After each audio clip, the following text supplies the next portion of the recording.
다수결은 정답이 아니다 라는 주제로 상황이론 4편을 시작하겠습니다. 우리는 흔히 많은 사람이 선택한 것이 정답이라고 믿습니다. 민주주의 사회에서 다수결은 의사결정의 중요한 도구이지만 진실을 가리는 척도는 아닙니다. 특히 복잡한 개인의 인생 문제 앞에서 단순한 다수결은 최적의 해답이 될 수 없습니다. 상황이론은 진실이 고정된 것이 아니라 다양한 요인에 따라 변화한다고 설명합니다. 미디어가 만들어낸 다수결의 환상이 어떻게 우리의 눈을 가리고 위험한 선택으로 이끄는지 그 실체를 파헤쳐 보겠습니다. 가장 대표적인 사례로 대한민국 국민이라면 누구나 아는 신뢰받는 국영방송 KBS의 간판 프로그램 아침마당의 코너인 황금연모 시니어 토크쇼를 들 수 있습니다. 이 프로그램은 매주 토요일 아침 약 1시간 동안 방영되며 인생 경험이 풍부한 60대에서 70대 어르신 약 45명이 패널로 출연합니다. 방송의 형식은 인생의 난제에 대해 옳고 그름을 판결하는 것입니다. 패널들은 자신의 경험을 바탕으로 찬성과 반대를 논하고 시청자들은 인생 선배들의 조언이라 믿으며 귀를 기울입니다.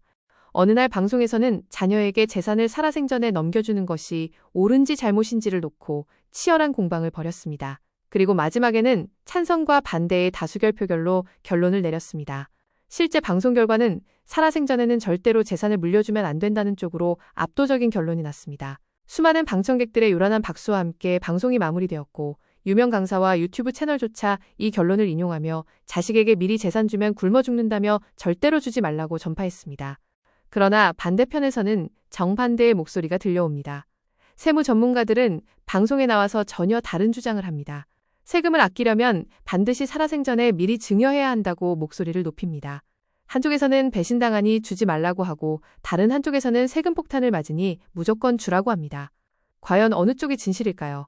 일반 대중들은 이 상반된 주장 사이에서 혼란에 빠질 수밖에 없습니다. 상황이론의 관점에서 보면 양쪽 모두 거짓말입니다. 방송의 다수결도 세무사의 조언도 모두에게 적용되는 정답이 아니기 때문입니다. 절대로 주지 말라는 말은 자녀가 사업 자금이 절실하거나 세금 절감이 필요한 상황을 무시한 폭력적인 조언입니다. 반대로 반드시 주어야 한다는 말은 노후 자금이 부족하거나 자녀와의 관계가 불안정한 상황을 고려하지 않은 위험한 도박입니다. 이분법적인 사고방식으로는 개인의 복잡한 재산 문제를 결코 해결할 수 없습니다. 정답은 오직 개개인의 상황에 있습니다. 개인의 상황을 결정짓는 변수는 너무나 많습니다. 자산 규모가 10억인지 100억인지, 가족관계는 화목한지 소원한지, 부모의 현재 건강 상태는 어떠한지, 그리고 상속세 이슈는 얼마나 시급한지에 따라 해답은 완전히 달라집니다. 어떤 사람에게는 최악의 선택이 다른 사람에게는 최선의 선택이 될 수 있습니다. 획일적인 정답은 존재하지 않으며 오직 상황에 맞는 최적의 해답만이 존재할 뿐입니다.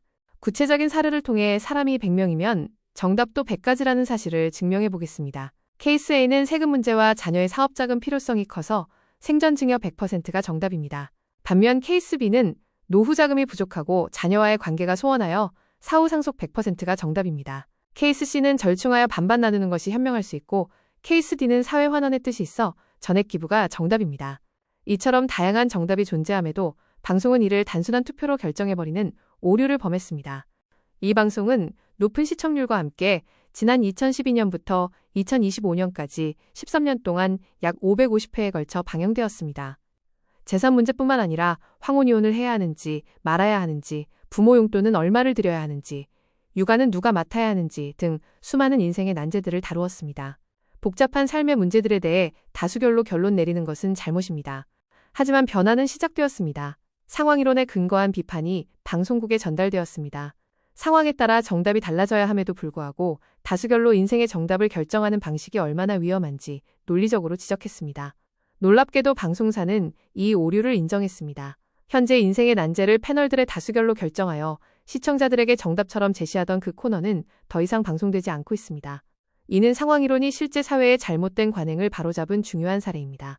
마지막으로 강조합니다. 당신의 상황이 곧 정답입니다. 미디어에서 들리는 박수 소리나 다수의 의견에 현혹되어 정답을 찾지 마십시오.